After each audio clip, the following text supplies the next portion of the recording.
So, welcome to Leading with Style, finding your own personal leadership style.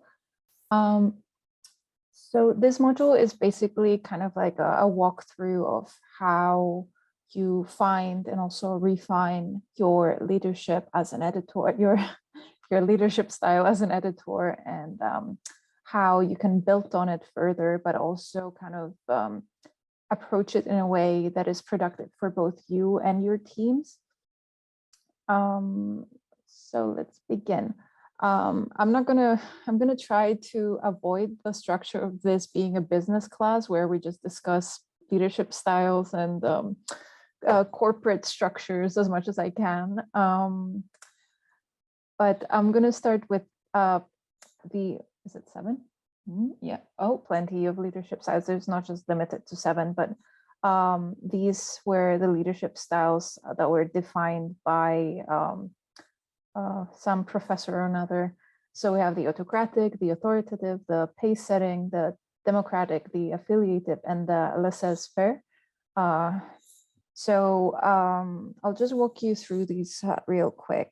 Just a disclaimer that these aren't like set in stone. You might come across different definitions and also different names for these, but the basic theory revolves around these 7 styles. So you have the autocratic, which is usually I'll be talking from a perspective of an editor within EYP Media. So the autocratic editor basically sets the rules, he sets the goals, and he just gives directions to people without giving them the opportunity to have their own kind of input in the decision-making process, and not even the creation of the output that is being created, which is pretty much summarized with do as I say. Then we have the authoritative, which is kind of similar to autocratic, but it kind of, I think autocratic, where the difference begins is that you are leading your team. You're not just giving them orders. You are part of the process. You're engaging with them, and you are working with them along the way. So you're pretty much asking them to follow you rather than demanding that they follow you throughout the process of the session. Then we have the pace setting, which can be very intense, maybe not as micromanaging as the autocratic.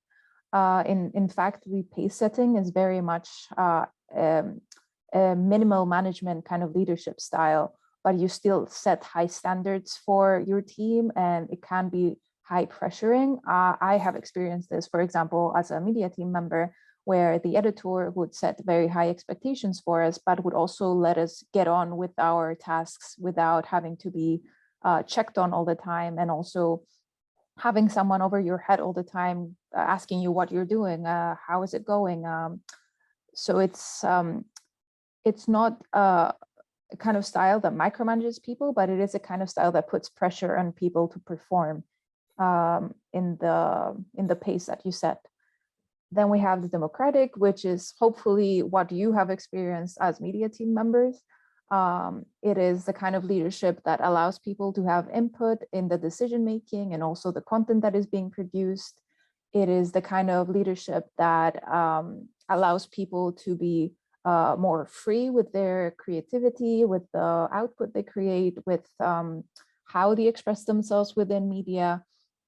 And the leader, the editor within this context, pretty much takes into consideration other people's feelings and also other people's input before reaching a conclusion or making a decision.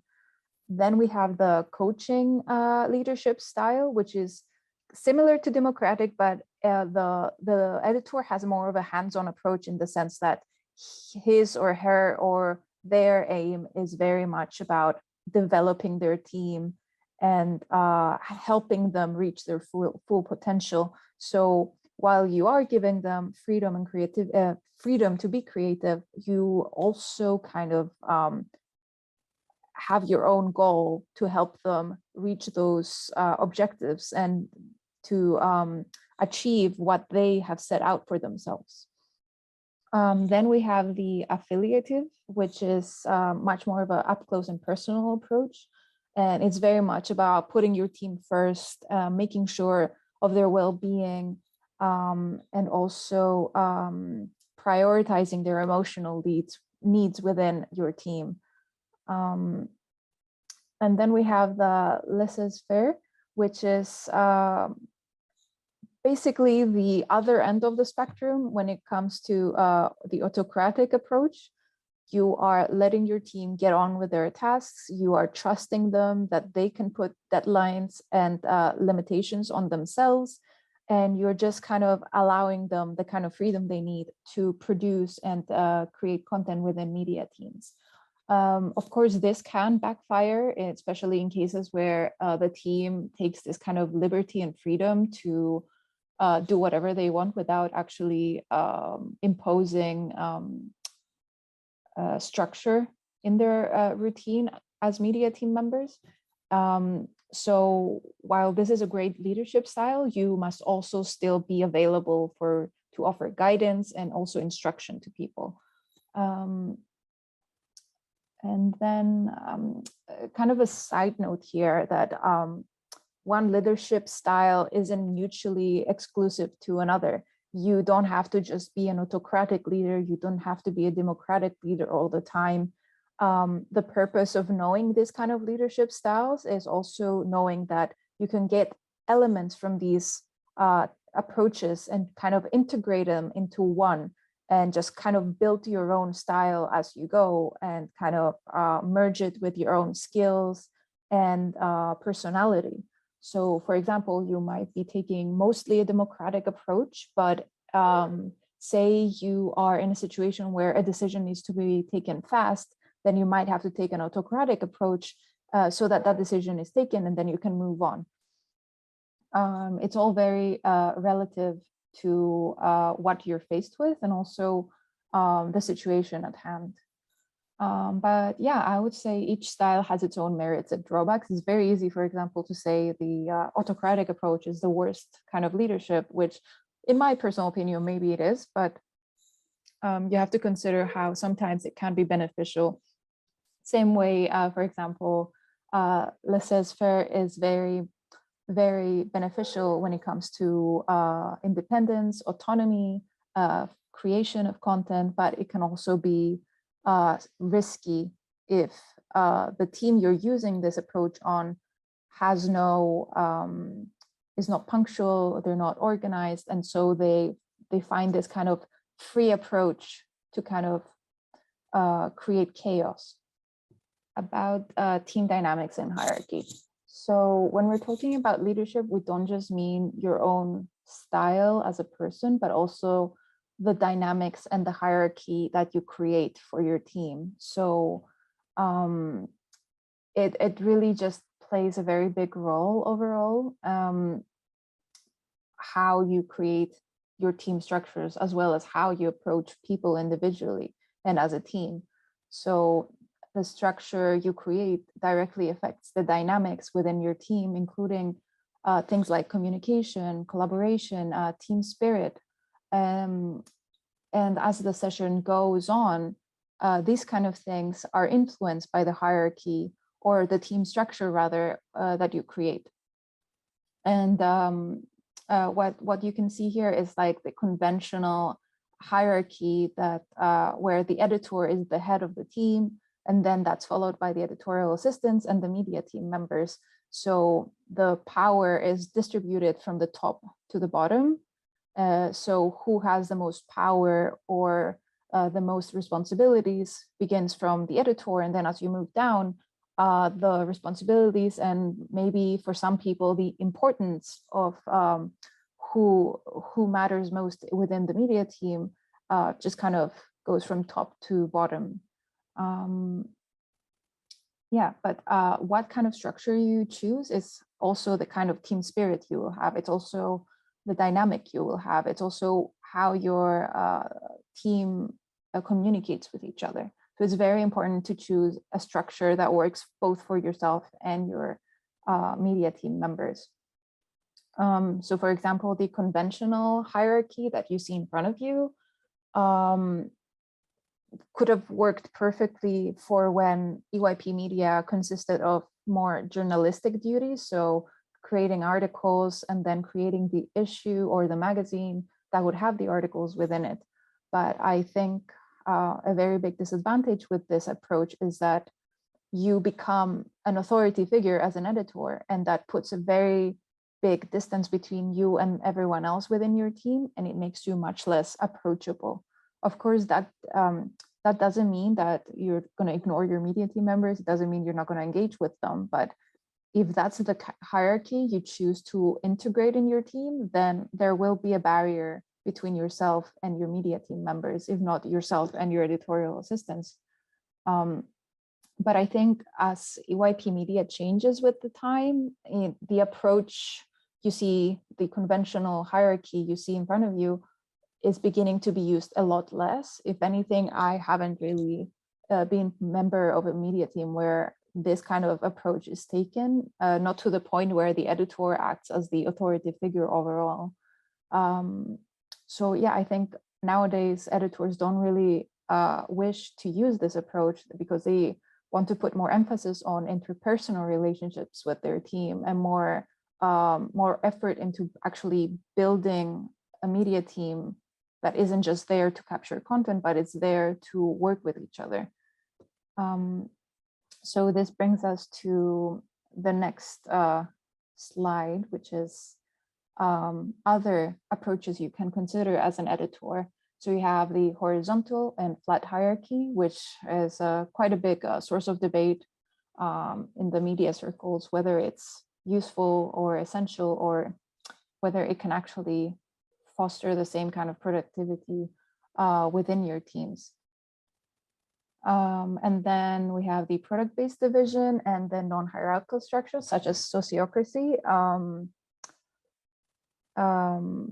But yeah, you need to look at everything individually to kind of get an understanding of how everything works together, and see which one fits you personally the most. So for example, horizontal hierarchy, it prioritizes open communication, it prioritizes autonomy, it gives people more responsibility, and there's also fewer levels of management. So it kind of brings the editor and the editorial assistants at the same kind of level as the media team members. The difference here is that you just have different responsibilities and different titles, but you are, when it comes to status, at least, you share the same status.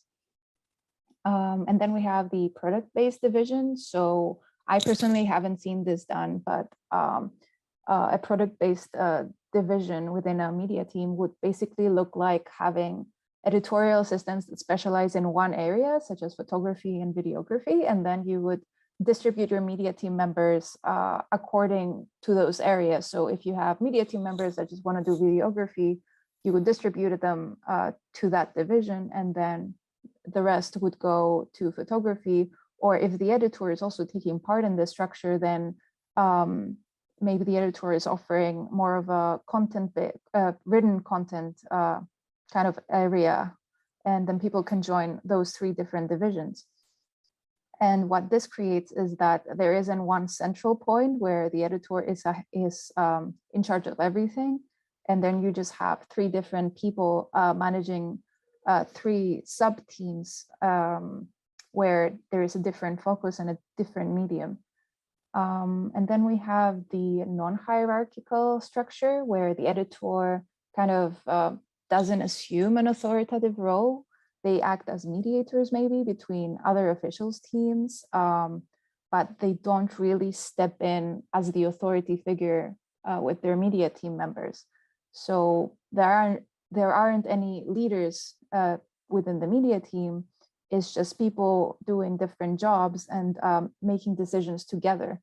And I've actually seen this being done in a session. I wasn't attending the session, but I did read someone's vision about this. And what they were aiming to achieve with this was mostly kind of completely destroying the barriers and just allowing people to kind of coexist and create content together without having to deal with any kind of hierarchy whatsoever. And I think it's quite interesting. Maybe not something I would personally use, because it would make me quite nervous not to have different points of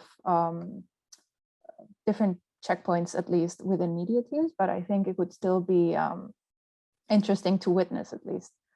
My own approach as an editor kind of revolved around horizontal or flat hierarchy, where I told my media team members from the very beginning that we are here as a collective. We all have different skills and responsibilities, but at the end of the day, no one is more important than the other. And I think that that really helped kind of build a really good team spirit, and also helped people feel more comfortable with each other. Because I think a lot of times you enter a media team and you may be the less experienced one, and you immediately feel kind of intimidated by everyone else around you. So if you create that dynamic from the very beginning, people feel a lot more comfortable, not only to exist within the media team, but also learn from everyone else. So how do you find your own leadership style? For me, it's very much beginning with why. So why do you want to edit in the first place? Why do you want to be an editor? And why do you want to lead a team? And also just communicating that why, not just with yourself, but with others, because that helps you kind of have a stronger sense of purpose, and also helps other people kind of get on board with your vision. And then once you have your why, you move on to the what. What is your main objective as an editor? What would you like your team to take away from their experience being part of your being media team members within your team? What relationships and impact do you want to have on them? And also, what kind of impact do you want your team to have on the session overall? And at the end of the day, what leadership approach is going to help you achieve all of this? So I think before you move towards the actual practical and logistical matters of being an editor, you first need to understand why you want to do this in the first place. So yeah, consider how you usually approach people, maybe. What's your natural style? How do you communicate with others, and how do you connect with others? And then think about the impact you want to leave on your team and the outcome you want to have as an editor, and also the overall impact your team will have on the session. Moving on, once you have your why and your what, then you start getting to the more practical aspects of how do you achieve your goals as an editor? Well, start with your vision and then move on to the rest. So like I said, what is the impact of the media team? What is the impact of the content you're creating? And then what leadership style is going to help you achieve that? And also, what team structure or hierarchy is best suited for these goals and this vision you have? And then other considerations, what experience does your team need to have on average to help you achieve all of this objectives you have? And then once you also have that, then consider what resources you need, from equipment to software to all the media tools that Ali must have also walked you through in his previous module. Like, what resources are needed for you to be the leader you want, and also for your team to have the impact you want them to have on everyone else. And then another, I think, very important thing, you need to consider your skills. And when I say skills, I would divide them into two things. So you have your soft skills and then your practical/technical skills.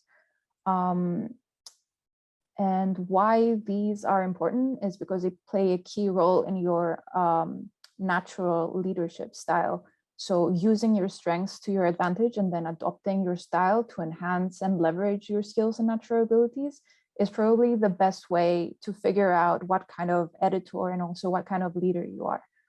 And then once you've figured that out, then you need to consider your weaknesses and the areas you need to develop on further. So for example, if you're not a good communicator or you're very bad with time management, then maybe having a kind of hierarchy where you give others responsibility for their own time management takes a lot of pressure away from you.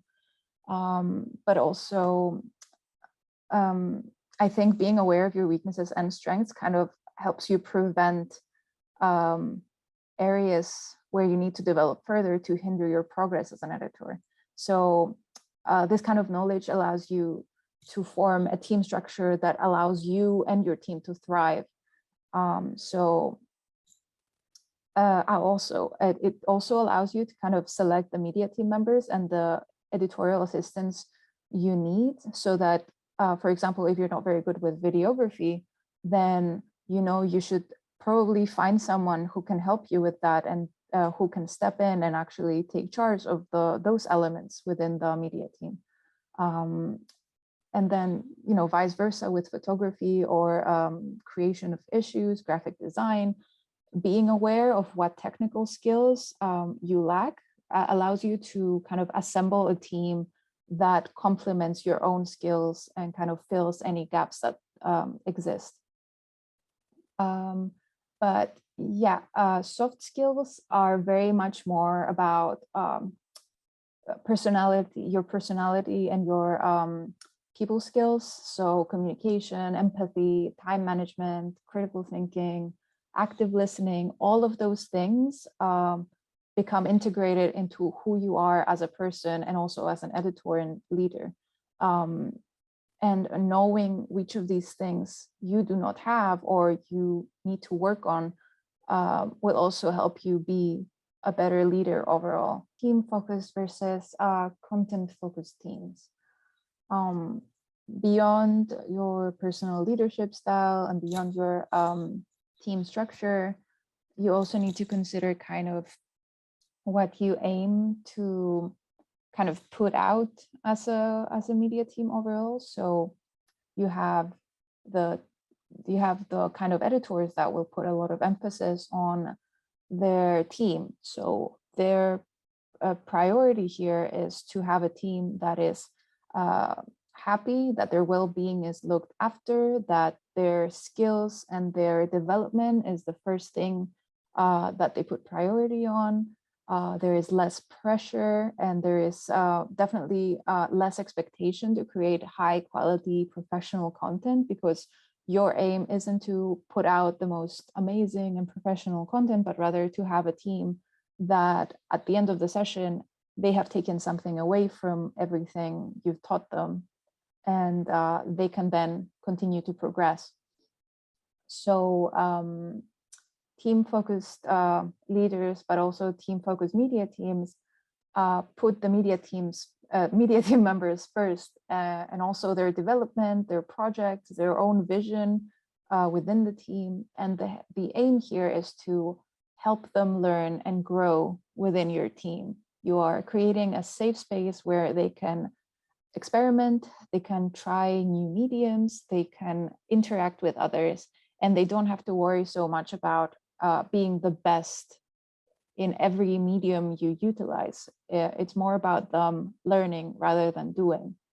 And like I said, it's much less pressure on your team, but also the editor himself or herself or themselves. It's very much just kind of a more media-centric approach. And then moving on to content-focused teams. These are usually the teams that are much more about the quality and the content you produce rather than the people behind that output. So the editor usually, in this cases, has a more autocratic or authoritative approach, and they also have they also set the pace. So you also see the pace setting leadership come in here, because they may not be trying to micromanage their team, but they are still setting high standards for their team to achieve. So the content here comes first. What you put out, what the external audience sees, is the priority and the main goal. And usually in these cases, you have much more, it's more strategic, it's more focused on external communications. And the media team members are just, well, not just, but like they are mostly instruments that are there to help the editor implement this approach and vision. And at the end of the day, they may not be the priority. So you may not be asking, you may not be giving someone the opportunity, for example, to develop new skills. It's more about them utilizing their expertise on stuff they already know about. So if someone's really good in photography, they probably won't have the opportunity to also work more on their videography in this case. So the editor will probably kind of put them in an environment where they're just utilizing the skills they already have rather than developing new skills. Another thing about team-focused teams, which I think is really important, is that we also discussed this in the previous module. You create an environment where people are teaching each other stuff. So instead of expecting the editor and the editorial assistant to give you all the knowledge you need, you have a space where people can share their own skills with others. And I think this was also, we did this in Valencia, where people were able to give modules on stuff, not just media skills, but also other stuff, things they are very passionate about, just things they hyper focus on, whether that was crochet or obscure comics or anything like that. People could still deliver that knowledge to people, and they could, even if it wasn't useful for them within the session, it was just an opportunity to show that people still have other skills that maybe not be used within a media context, but they can still be useful in other ways. And this is not to say that content-focused teams are not as good as team-focused teams. It really just comes down to your own goals as an editor. Like, what kind of impact do you want to have? Do you just want to be someone that focuses on creating amazing content, or do you want to be someone who impacts the people you work with directly? And I think this is something you need to answer before you begin editing, but also something you need to refine as you go along. But I do think that we are at a point where everyone is moving towards a more team-focused structure, at least from my own experience.